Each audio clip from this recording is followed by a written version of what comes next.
All right, we're on to round 2 of Christopher Lasch, The Revolt of the Elites. And yes, there's a joke down there for those who are Mel Brooks fans. I did want to note before starting out here that the title, The Revolt of the Elites, is a play off of the title of a book by Jose Ortega y Gasset from 1930, The Revolt of the Masses. Ortega y Gasset is famous for heralding the emergence of mass man, the bourgeois cog in the machine who thinks he's special, but who is the ultimate conformist. So Ortega y Gasset's views go along quite well with some of the views that we've encountered with, say, Jacques Ellul, who talked about the impact of technique on the mind of human beings. Here's a quote from the book Revolt of the Masses. Ortega y Gasset says, "The mass is all which sets no value upon itself, good or ill, based on specific grounds, but which feels itself just like everything. The mass crushes beneath it everything which is different, everything that is excellent, individual, qualified, and select. Anybody who is not like everybody, who does not think like everybody, runs the risk of being eliminated." Well, I think you get his point about the masses. So it was critical of mass man, mass mentality. But what Christopher Lasch is doing is a bit different in some respects. He is not chronicling the revolt of the masses, but rather the revolt of the elites from the masses. Now, the old aristocracy and aristocratic mentality is no more. It's gone the way of feudalism. But out of the masses has come, according to Lasch, this new type of elite, which is a commercial elite, also an educational and cultural elite. And these new elites, he argues, have abandoned the working class and the middle class in America. And I think by extrapolation in many other parts of the world, because he talks about how the elites have a lot more in common with each other around the world than they do with the people in their own countries.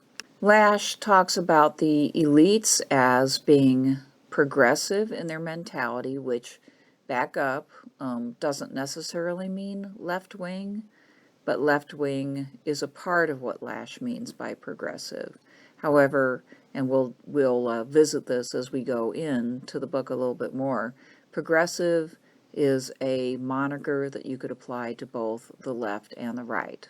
So anyway, the elites are progressive, and in the first chapter, or actually the second chapter of the book, he talks about these elites being on a mission to sanitize society, to make society over into a politically correct version of healthy and smart.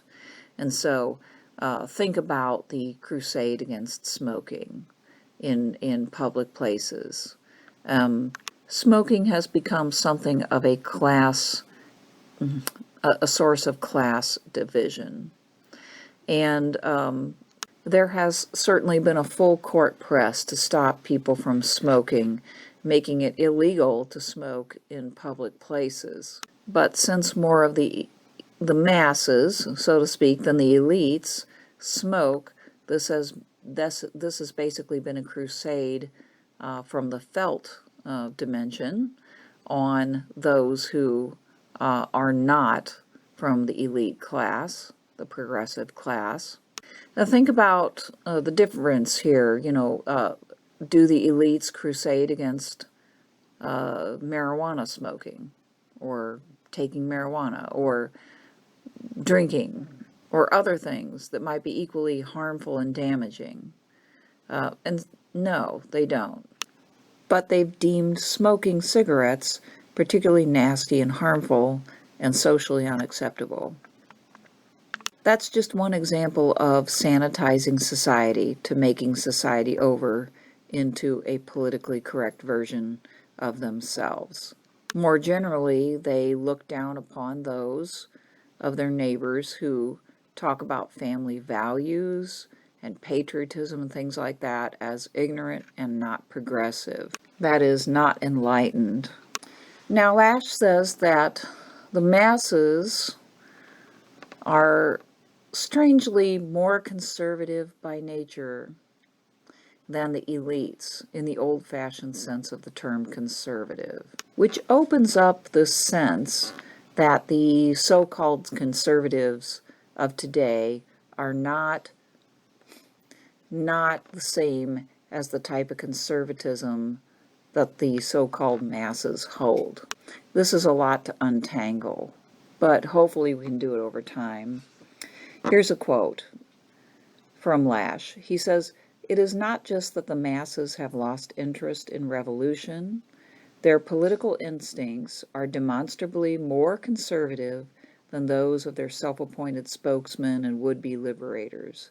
It is the working and lower middle classes, after all, that favor limits on abortion, cling to the two-parent family as a source of stability in a turbulent world, resist experiments with alternative lifestyles, and harbor deep reservations about affirmative action and other ventures into large-scale social engineering.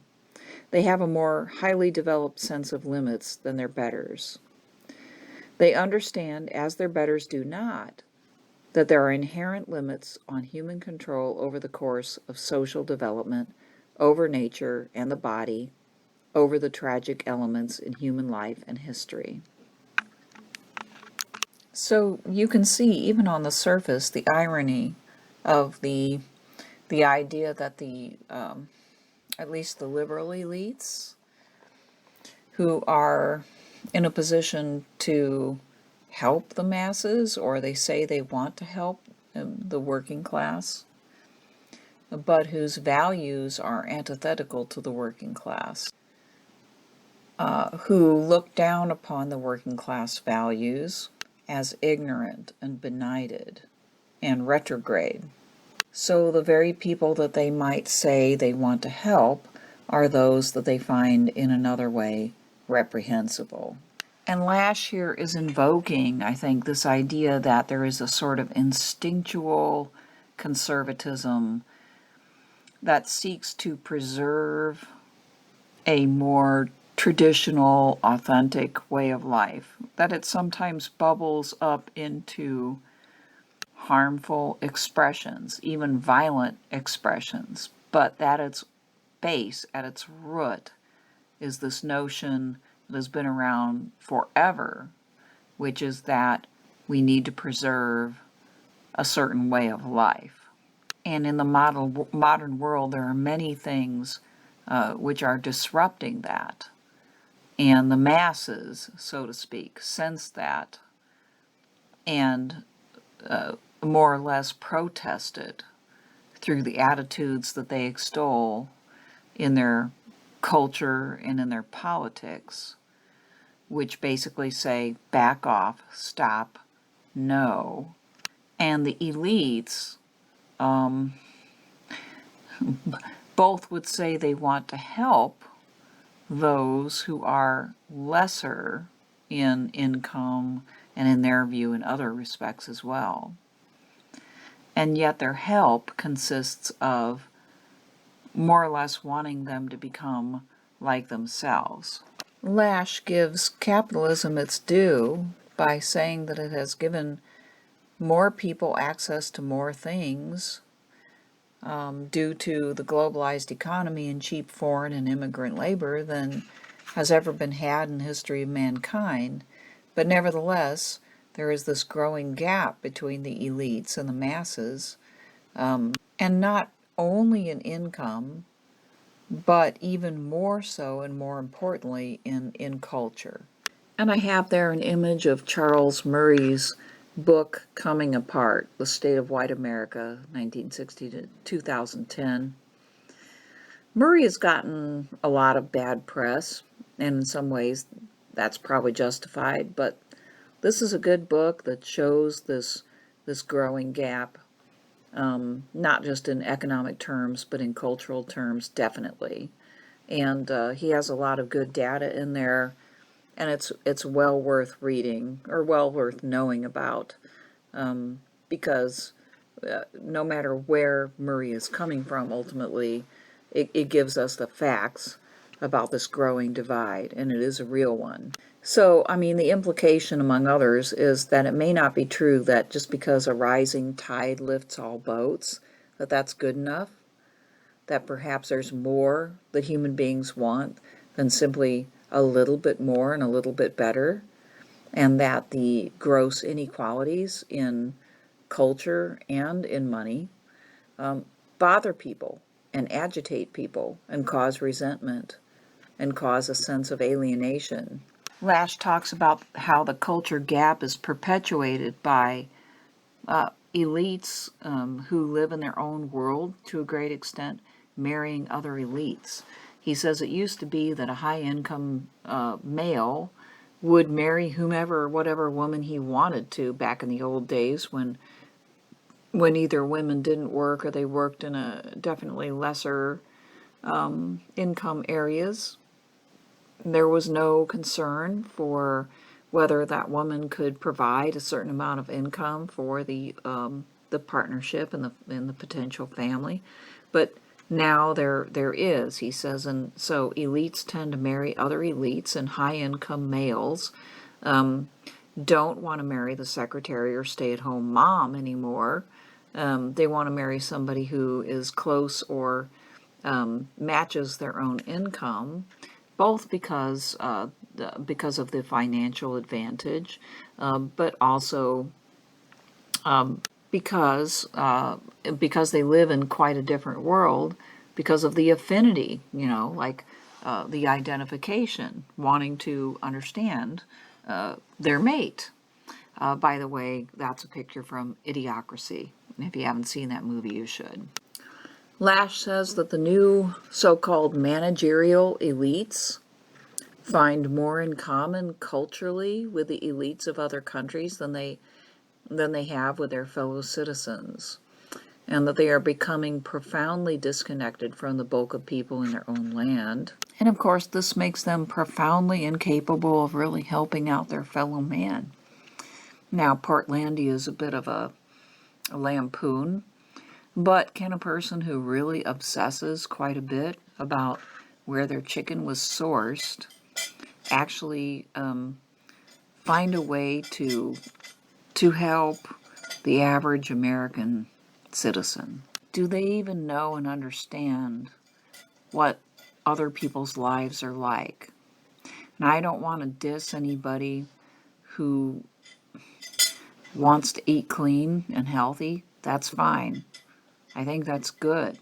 But it's good for reasons that maybe a lot of people don't actually recognize. Of course, it's good for the planet, but it's also pretty good for your local economy, which has been decimated by globalized corporate food economy. I don't think the folks in Portlandia actually get that, and that's part of the problem.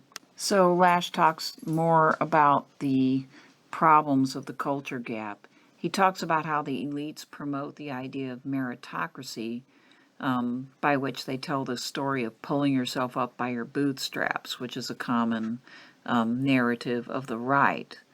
But he says, however, the elites tend to marry other elites, and they create these families where, with all this accumulation of wealth and knowledge and just knowledge of how to do things, they ensure the inherited success of their children by affording their children with high quality, expensive education and ready-made opportunities so that they can have a track record to succeed.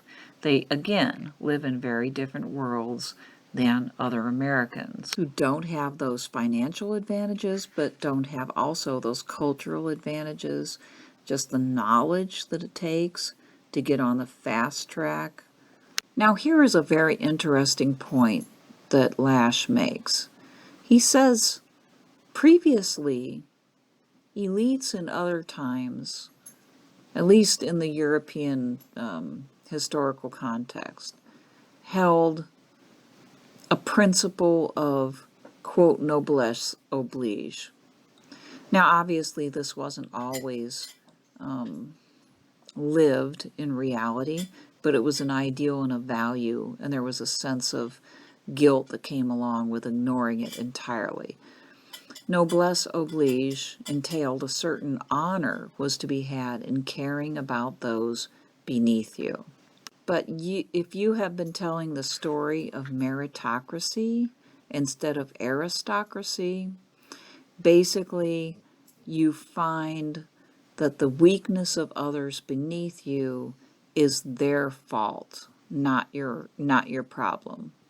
It's their fault because they have not worked as hard and they have not known as much as you have.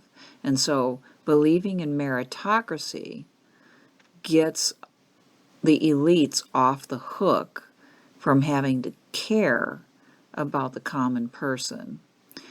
Lasch says, neither valor and chivalry nor the code of courtly romantic love with which these values are closely associated has any place in the world view of the best and the brightest in a meritocracy. A meritocracy has no more use for chivalry and valor than hereditary aristocracy has for brains. So those who believe in a meritocracy don't see those beneath them as needing kindness and nurturing, but rather as needing reform. They need to get their heads straightened out so that they can think the way the elites do. So those in the masses are told that the way out of their relative poverty and lack of respect is to become an elite. That is to adopt elite values and ways of life, which means that they must leave their family, their community, and their religion if those things stand in the way of success. In other words, they have to get out and they have to not look back. And lest we think that this is a problem mainly from left-wing elites of Portlandia, on the right, the call is to leave your small town, as much as that nostalgic feeling remains in some sort of storied nature about, small town values. It has no real meaning. It means, if you're going to be successful, you need to leave your small town behind. You need to leave your family and your extended family, and you need to leave, if necessary, your moral base. You have to compromise that to pursue your financial success. And on the left, it means pretty much the same thing, except it's covered by a message that the person is working for a purpose, something beyond simply financial success, usually being a part of a sort of new enlightened professional class who's going to remake the world, stop smoking and gambling and all these other terrible vices, polluting and whatnot, that benighted people do. So once again, Christopher Lasch leaves us seeing that the so-called divide that we have been taught exists between the right and the left is somewhat murky, and that an awful lot of people who identify on both sides identify with progress to the point of basically killing or attempting to kill traditional ways of life, traditional moral foundations. And that shouldn't come as much of a surprise to us, but it probably does. The story of our time is progress, and both the left and the right believe in it. Christopher Lasch is pushing back and asking, what do we really value? What do we mean by progress? What are we supposedly leaving behind that's retrograde, that might actually be quite useful, that maybe is quite necessary to the survival and happiness of humankind? All right, I'll talk to you next time. Bye.